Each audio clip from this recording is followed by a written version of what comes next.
종목수담 계속 또 이어가 보도록 할게요. 이번에는 최찰스님께서 보내주신 요청을 해주신 종목인데 태형건설 볼게요. 자, 태형건설 매수하신 가격 보겠습니다. 매수를 10,000원 이상에서 하셨네요. 1,615원에 매수를 하셨고 20% 비중을 보유를 하고 계십니다. 현재 주가가 9,990원인데요. 10,000원 좀 내려와 있죠.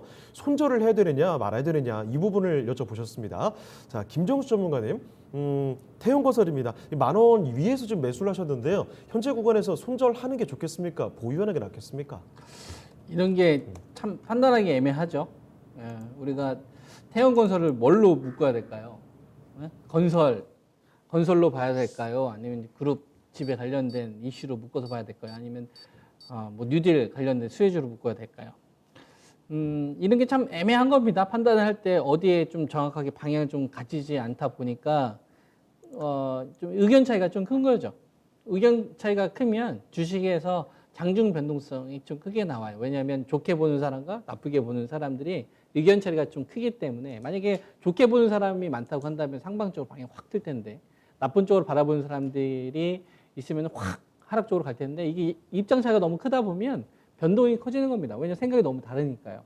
그죠? 그래서 그게 주가 고스란히 전 녹아있다라고 봐요. 보면 9월 22일 날 21%까지 이제 폭락이 나왔었던 시점을 한번 가보겠습니다. 21%까지 폭락이 나왔으면은 21%면은 1,000만 원이 8,000만 원 된 거잖아요. 하루 만에. 1,000만 원이 8,000만 원 됐잖아요. 그럼 8,000만 원이 그 다음날 뭐가 되냐면 26% 상한가 가버립니다. 12,000원짜리. 그죠? 그러면은 1억이 8,000만 원 됐다가 8,000만 원이 1억 2천 된 거잖아요. 그러면은 10,000원에 있는 사람이 예를 들어서 뭐 장중에 여기서 9천만 원 정도에 10% 손절했다고 칩시다. 그럼 손절한 사람이 잘한 걸까요? 이때는 잘했죠. 그날 당일로 보면. 그죠? 왜냐면은 자기가 손절하고 나서 10% 더 빠졌으니까. 근데 그 다음날은 가만히 있었던 사람이 훨씬 더 나았죠. 20% 오히려 수익이 날 수 있었던 상황이니까. 그럼 이게 손절한 게 잘한 건지 아니면 들고 있는 게 잘한 건지 그날간의 흐름에 따라서 다르다는 얘기예요. 즉 장중 변동폭이 마이너스 21%에서 26%의 움직임이 나왔다는 얘기는 이틀 만에 이제 큰 출렁거림이 나왔으니까 사자와 팔자의 입장 차이가 워낙 크다 보니까 여기서는 이 기업이 가지고 있는 펀더멘탈에 전혀 관심이 없고 좀 매매에 관심 있는 사람들만 붙은 상태에서 거래가 됐다는 얘기입니다. 그러니까 지금 시간이 지나고 나면 요 틀 안에서 못 바뀌는 거예요. 즉 승자하고 패자가 아직 결정이 되지 않은 거예요. 이 자리가. 즉 10,000원이라는 자리와 1,800원이라는 자리, 1,800원이라는 자리하고 그다음에 이제 9,500원이라는 자리. 그죠? 그러니까 이 자리 요 안에서는 승자하고 패자가 결정되지 않은 거예요. 매수자가 이겼는지 매도자가 이겼는지 결정되지 않고 중간중간에 잠깐 이제 돈 번 사람들만 있는 겁니다. 방한 사람들하고. 그래서 이런 주식을 가지고 좀 대응을 하자면 요 박스권 안에서 요 구간 안에서 저는 동전 던지고 있는 거 똑같다고 생각을 합니다. 즉 방향을 보이지 않는 구간에서 내가 결정을 하려고 하니까 이길 확률이 어려운 거죠. 예를 들어서 뭐 펀더멘탈 확실히 좀 분명한 개선이 있으면 그것만 보고서 뭐 조정이 나오면 강하게 오히려 더 사거나 그렇게 갈 수가 있거든요. 판단할 수 있는 근거가 명확하니까 패러다임을 주도할 수 있을 만한 어떤 키를 얘가 제시한다. 근데 그게 아니고 그냥 뭐 단순 테마로 본다고 한다면 판단할 수 있는 그거가 그 테마인데 그 테마가 내가 만든 테마가 아니라 시장이 만들어준 테마이기 때문에 내가 끌려다니니까 판단은 내가 주체적으로 할 수가 없는 거죠. 이런 건 동전 던지는 건 똑같은 거예요. 내일 올라갈지 떨어질지. 이런 거 운으로 돈 버는 겁니다. 그래서 운으로 돈 벌면 나중에 이게 계속 돈 벌면 좋겠지만 그렇지 않아요.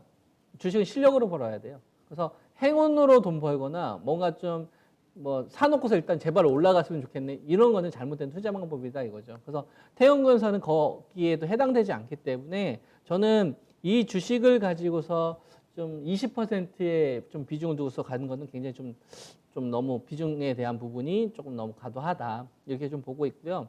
그래서 제가 제시해 드릴 수 있는 전략은 일단 상단은 1,800원에서 11,000원을 제시합니다. 이 자리를 제압하는 흐름이 나와야 뭔가 시세다운 시세가 나올 것 같고 그게 아니라고 한다면 기본적으로 9,500원 자리, 이 자리까지는 기본적으로 열어놔야 된다라고 보고 있고요. 9,500원을 로스컷 기준으로 제시해드리고 1차 상단은 1,800원에서 11,000원 정도 되는데 저기서 장대 양봉 나오는지 보세요. 장대 양봉 나오면은 이제 시세가 뻥 터지는 거죠. 왜냐하면 의미 있는 상단을 돌파를 하는 거니까.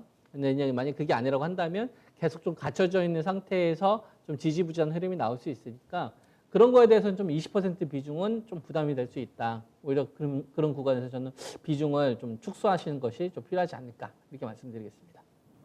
네, 태형건설이었습니다. 일단 그 1,800원에서 11,000원 정도까지는 가격을 생각을 해두시면 좋을 것 같고요. 비중 조절도 필수적으로 필요하겠네요. 자, 이렇게 최철스님 태형건설 봐드렸으니까요. 참고해 주시고요. 자, 유튜브에 지금 지분을 많이 늘리고 계신 분이 계시네요. 졸랑님, 이름이 귀여운데요. 자, 그리고 협회님께서 창호삼촌 젊어 보이려고 내렸냐 하셨는데 가끔 좀 내렸다 올렸다 합니다만 오랜만에 이게 모래를 내리니까 뚜껑을 덮었더니 좀 덥네요. 자, 그럼